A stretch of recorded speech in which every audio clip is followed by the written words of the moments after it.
mais man question yi ma ci am d'abord dañ koy tàmbalee ak projet ndax dafa am coow boo xam ne daf ci am. bi nawet bi ñëwee dañu dégg le ministre Oumar Gueye depuis février. mu wax ni lancé nañu appel d'offres yi pour ñu xool naka la ñuy mën a def pour génne xaalis pour mën a xeex wàllu mbënd mi depuis février bu ñu toogee ba mois d'août daanaka ci la fonds yi doog a génn est-ce que jàppuñu ne jafe-jafe yi nga xam ni askan bi ñu ngi koy jànkonteel ci ndox mi am na ci loo xam ni am ngeen ci responsabilité.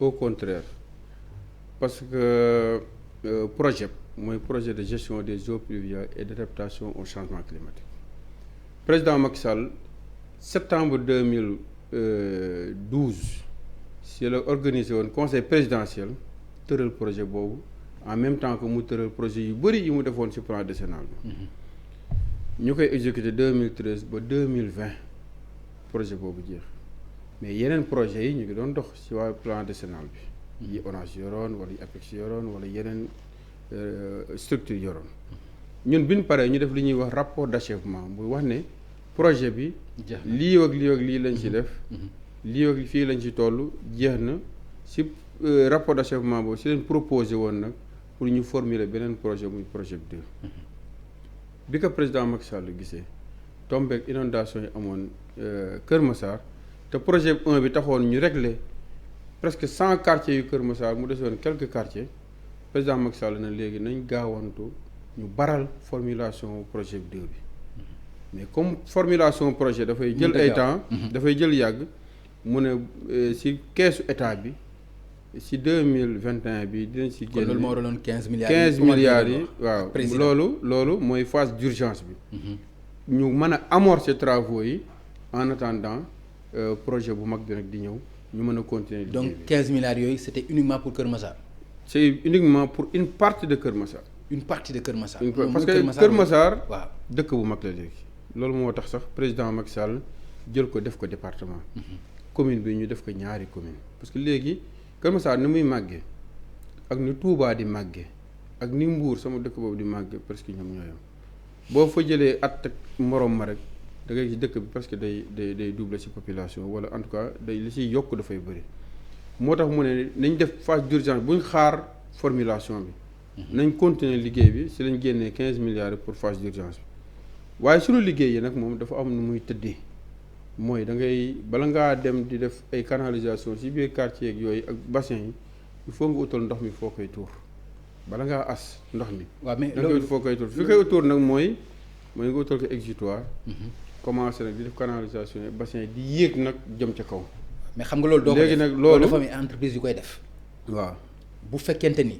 teelu la dugg xaalis bi teelu la dugg ci loxoy entreprise yi mooy li nga xam ni moom moo am. non xam nga administration dañ na l'administration paie après service fait administration. du la fay. mais du ci projet bii de. ankay parce que projet bi dafa am ay avance de démarrage. non waaw avance de démarrage la. oui avance de démarrage ça ne veut pas dire paiement. waaw. avance de démarrage dañ lay jàppale rek si yow li nga yor sa compte bopp ak li la banque bi nga xam ne moo lay accompagner li muy génn si la état bi tamit di la jox. donc loolu moo tax say par exemple lu toll ci 311 millions. xaaral ma duggoon ci loxo xaaral ma àgg rek loolu ngay boole pour mën a nag commencer di liggéey. loo liggéey ba benn instant nga décompter ko ne man liggéey naa lii nga déposer ñu fay amul benn décompte bu ñu déposer boo xam ne état bi fay ko parce que ni ma xamee man ne lii urgence la pour Kër Massar noonu la ko ministre yi nga xam ne ñoo ko seq yëpp xamee surtout nag le ministre de l'économie et des finances moo tax lu fa dem ci wàllu projet bi fay nañ ko saye bi ngay wax nii projet am c'était 1,8 milliard. C'est normal que buy démarrer ñu jox ko avance de démarrage si lañ ko jox avance de démarrage am bi 311 millions mu liggéey lu bari nag curer canalisation yëpp curer bassin yi di gérer en même temps 4 stations de pompage. non xam nga lan laa mënta comprendre. waaw bu fekkente ni lu normal la lan moo ci war a mën a indi coow. coow li man lan moo ci war a mën a indi coow ba sayee aussi di ko leeral loolu. coow li ni mu ma jaaxale sax man ba ma commencé administration nag 2001 ba tey maa ngi ci haute administration waaye ba ma juddoo ba tey mosuma gis lu mel nii c'est-à-dire xëy rek gis ci journaux yi loo xam ne c'est diamétralement opposé ak li nga xam ne moom moo am moo wax la li journal bi wax la li am journal bi nee na saye dañ koo fay 1,8 milliard te ñaari pompe la indi benn bi paan alors que saye avance de démarrage am dong la jot te li mu fournir agum wala li mu liggéey ëpp na milliard mooy premièrement journal bi mu ne Yuanda ki waroon a indi tuyau yu ñuul yu mag yooyu muy ñu koy tuyau Anaconda mooy dañ koo fay 838 millions te livré wul benn mètre tuyau alors que entreprise boobu muy wax livré na 100% wu marché am yëpp depuis juin ba tuyau yooyu moom la sapeur pompier yi yor. moom la ñëpp li ngay wax dafay yomb da nga bëgg yow ñu gëm la weddi li journal bi bind. lan nga mën a wax loo xam ne non attends non. mais li may wax nii dama ne boo demee si biir. boo demee Kër Massar. boo demee Kër Massar. waaw tuyau bu ñuul boo fa gis. xam nga ci sa biir wax d'accord nga ni ça y est jotul 1 milliard 800 et quelques mille. mais mënu ko jot. parce que loolu contrat am la. contrat bi global mooy loolu. waaw léegi nag lu mu fournir. lu mu décompté déposé ko moom lañ ko mën a fay mais li nga xam ne moom lañ ko fayagum nag loolu jarul sax muy fournir agum parce que loolu avance de démarrage la léegi nag ba mu fournir ay électropompe am def ay wàcc coffret yi indi ay coffret curé gère ay station de pompage bu defee loolu benn diir dafay def li ñuy wax décompte déposé ko aux finances ñu fay ko mais bu déposé gul kenn mënu ko fay. mais nag journal bi nag daf ne dañ koo fay lépp te defagul dara alors que moom mu ngi def lu bëri te avance kese lañ ko joxagum. loolu mooy première chose deuxième chose mu ne diw mii beneen ki indi tuyau yi dañ koo fay lépp te indiwul benn mètre alors que kooku indi na li muy waroon a indi yëpp déposé ñu fay ko tamit moom li ñu ko waroon a fay lépp pour te dire que le ministre des finances dafay suivre. projet bi comme tu l'es sur le feu parce que xam na urgence bi si nekk. pour déposer des comptes. waaw da lay fay. léegi li ñu ci bëgg a xam mooy matériel boobu nga xam ne autant de milliards lañ ko defee chaque année dañ koy jëndaat wala lan la ñuy def. non projet d'urgence bi. waaw chaque année matériel yooyu dafa am fu muy dugg. wala ci lan lay nekk. non wala lan moo ci am non projet d'urgence bi xam nañ ne comme ni ko turam wuyoo urgence. waaw dañoo war a. jàppale waa Kër Massar. mais urgence lu ci indee avance de démarrage. mais loolu day am. non urgence. waaw urgence kay urgence la. mooy jox leen da nga bëgg ñu fay lépp. non entreprise noo koy fayee te liggéeyagul xam nga urgence bi mooy lan ministre des finances fexe na ba ci keesam kenn du fa indi décompte ci mbir mi. d'accord léegi yaa ngi doon wax ci matériel bi. nga xam ni xaalis la te dañu bëgg a xam aussi fan lay mujj tout le temps. projet bi nu mu demee chaque année dañ koy jëndaat. non kenn du ko jëndaat. ñun projet xam nga lan la ñu opté li président Macky Sall opté pour projet mooy solution définitive bu inondation boo demee Cité Soleil jaar Dalifort ay Médina Gounass da nga fay ay canalisation yu mag ak ay bassin yu mag loolu mooy projet léegi Kër Massar comme 15 milliards yi mënul couvrir Kër Massar gépp te inondation yi xamoon nañ ne taw yi ren ji dina bëri fi nga xam ne ni yenn quartier yi gënoon a sensible jëm ci exutoire bi Marigot de Mbao ak Mbao yooyu dañ faa def ay bassins yu bëri plus de 5 bassins def ay canalisation yu mag 3 mètres sur 1 mètre 50 mais quartier yi nga xam ne dañuy xaar projet bu mag bi ñëw quartier yooyu na fa lañ def système de pompage pour que ndox mi bu fa ñëwee. projet bu mag ñu mooy projet 2 bi nga xam ne moom la ñu doon formuler quartier yooyu bu fa ndox bi ñëwee dañuy pomper ndox mi dugal ko ci canalisation yi jot a pare mu continuer dem ci bassin yi. dem géej. loolu moo indi kii bi léegi. non dafa nag Cheikh Issa li nga wax nii ministre bi dafa ko waxoon en février daaw daf ni woon. programme bii ñuy teg bu ñu ko tegee inondation dootu fi amati. non inondation dootu fi amati. waaw déjà loolu. ñu gis fi ay inondation yoo xam ne ay bakkan sax des na ci. mais non ba inondation dans les pays développés sax. ah non xam nga. xaar ma wax la xam nga loolu Allemagne non bul ma wax loolu xam nga loolu xam nga ko moom xam na ko. waaw xam na ni même les pays développés dafay am. man mais pourquoi donc mu koy wax askan bi naan leen jël nañ ay projets yoo xam bu ñu ko tegee inondation dootul amati. non inondation dootul amati ministre bi waxu ko. non te ministre mënu ko wax xam nga lan lay wax. lan la wax li amoon daaw dinañ fexe ba du am ren léegi yow lan te loolu réussir nañ ko. comment. si quartier yi nga xam ne moom la phase d'urgence bi laal si wàllu canalisation ak bassin bu tawee 10 minutes après mën nga lal sa bassin. quartier yi nga xam ne àggagu fa te ñu def fa système de pompage bi ndox bi dafa doon séjourner 2 mois 3 mois bu école tijjee sinistré yi dañ doon buuxante ak élèves yi ci école yi quartier yooyu léegi en 3 jours 4 jours dañuy pomper ndox mi dem donc loolu mooy amélioration bi nga xam ne moom lañ doon wax ci phase d'urgence bi en attendant maintenant que travaux yi ñu def ci périmètre phase d'urgence bi ñu mën ko continuer ci li des ci Kër Massar parce que wax naa la ko Kër Massar léegi dëkk bu mag la nekkatul dëkk bu ndaw.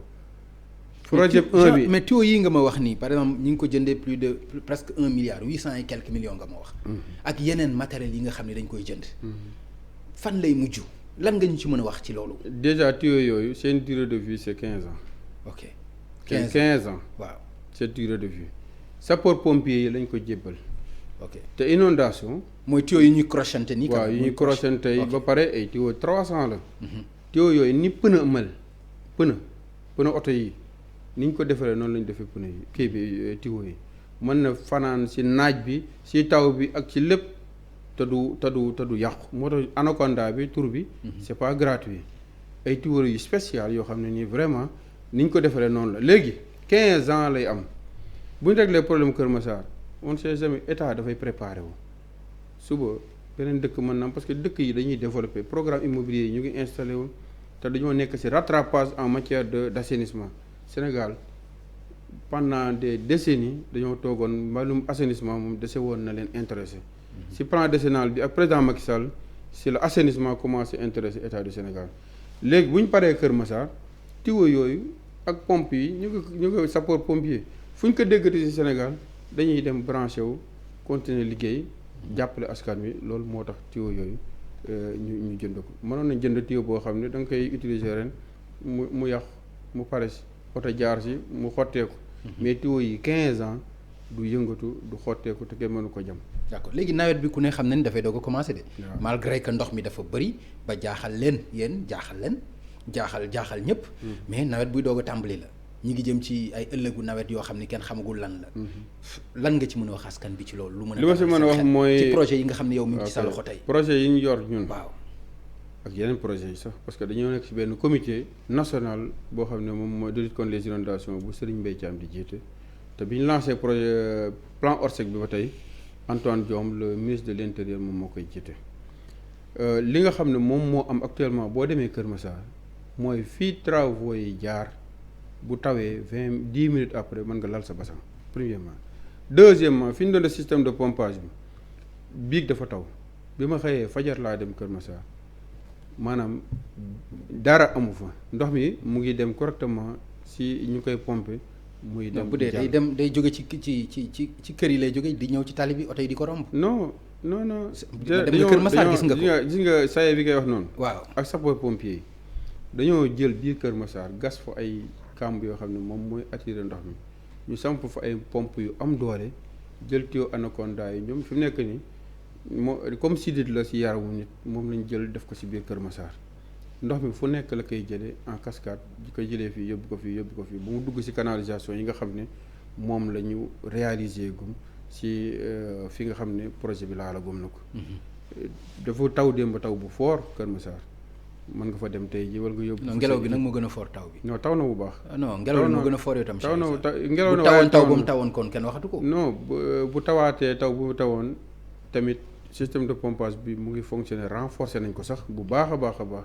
jooyantiwaat nañ ko parce que plan Orsec loolu moo ko tax a jóg mooy bu ñu doon benn actuellement fukk la bu dispositif nekkoon benn ci doole léegi fukk la.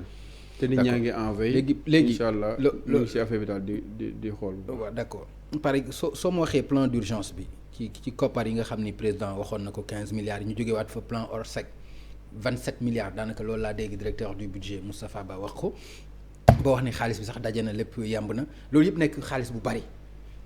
27 milliards yi Moustapha Ba wax le directeur général du budget ma koy nuyu au passage di ko féliciter mooy li nga xam ne moom la état bi def.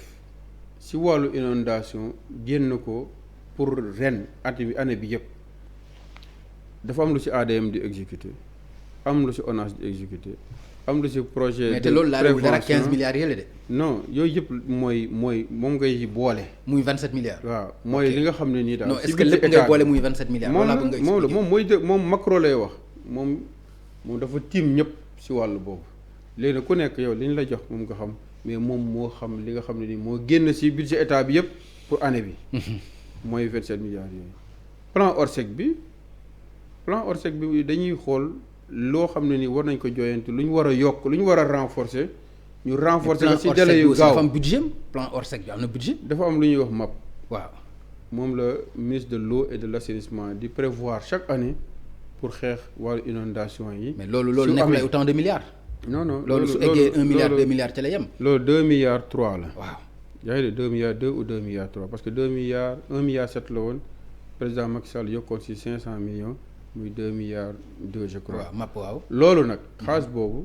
fi mu nekk nii moom la ministre de l'intérieur di jël boole ceeg yeneen expression de besoin bu mu xalaat pour gaaw régler problème bi rapidement loolu moom boo demoon laaj Moustapha Ba actuellement wala ministre de l'intérieur ak ñi mu ko seqal xëy na dinañ la wax li nga xam ne moom lañ ci débloqué pour plan Orsec bi mais dama la bëggoon a leeral rek ne 22 quelques milliards yi Moustapha Ba waxoon.